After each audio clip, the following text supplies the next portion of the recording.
Почитувани гледачи, се враќаме назад во отворено студио, еден термин резервиран за анализа на вестите од регионот и светот. Меѓутоа, во денешниот ден преовладуваат оние вести од регионот. Започнуваме со Советот за безбедност на Обединетите нации.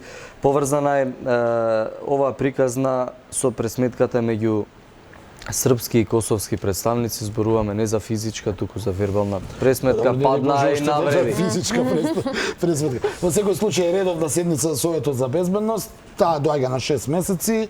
Ова беше побарање на Белград, но и побарање на Москва.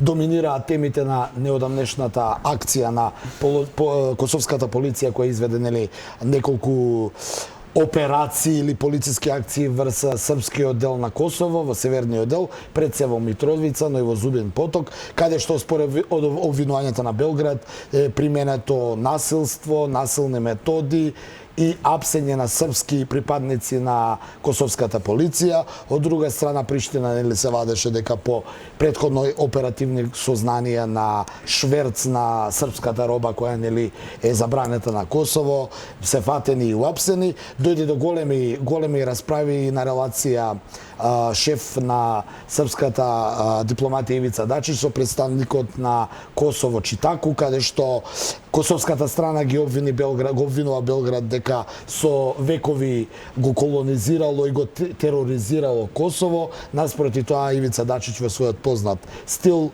им порача на косоварите да докажат историски дали на Косово кој е постари, дали датираат некакви споменици од албанците пред 2 или 3 века или се тоа Срби, а све во духот на онаа пресметка помеѓу Белград и Приштина кои никако не може да се вратат на преговарачка маса и да продолжат со преговорите за конечно решавање на косовскиот статус. Велам, во интерес на времето не успеавме да го пуштиме прилогот каде што можевме да видиме каде Дачич и представникот на Косово по завршувањето на Советот за безбедност почна меѓу себе да се обвинуваат, но оно што беше поентата на излагањето пред се на Белград е критика до Обединетите нации и до КФОР, дека според обвинувањата на Дачич на Косово, силите на КФОР и Обединетите нации не ги заштитуваат србите, и на некој начин новите разузнавачки информации кои ги поседува Белград, кои ги кажа Дачич, тоа е дека во наредните денови косовската полиција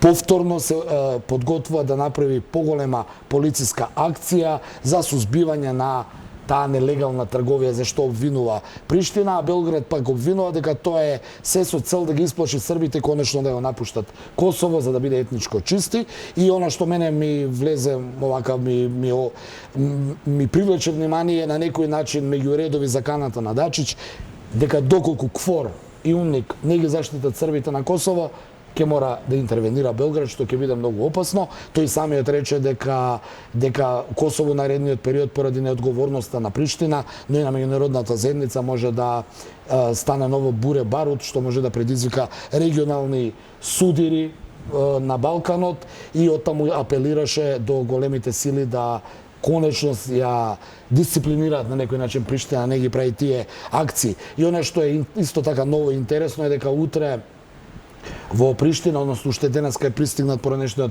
американски претседател Бил Клинтон на одбележувањето на 20 годишницата од оние НАТО бомбардирање, каде што Косово на некој начин се отцепи од Србија.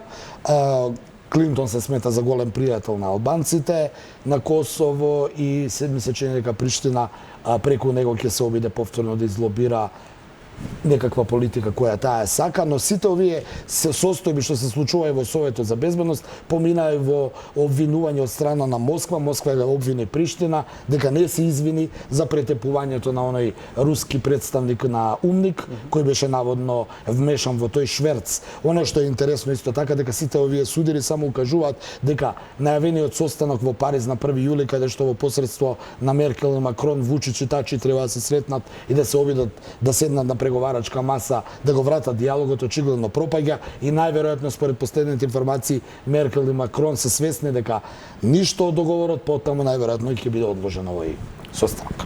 Така, има импичмент за Илир Мета, зошто? Најавен импичмент за Најавен, албанскиот председател Илир Мета и тоа е во контекст на овој регион кој нели се потурбулентен и потурбулентен. Илир Мета вчера одлучи да ги одложи изборите, редовните локални избори кои беа најавени за 30 јуни.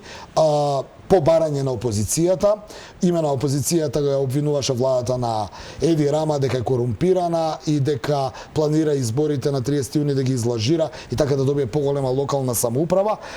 И тие правеа протести, ако можам да те потсетам, дека ги коментиравме изминативе 3 или 4 месеци. Тие беа насилни и масовни и под притисок на опозицијата Илир Мета одлучи да ги одложи изборите.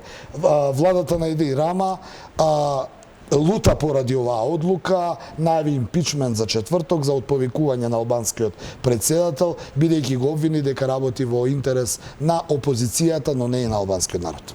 Дејан, подготвивме уште две теми, меѓутоа немаме за жал време да ги изанализираме.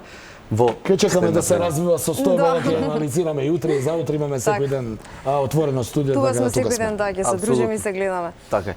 Почитувани гледачи, тука е крајот на овој втор блок од отвореното студио. Останете на програмата на 1 ТВ, следуваат вестите со колегата Игор Стефановски.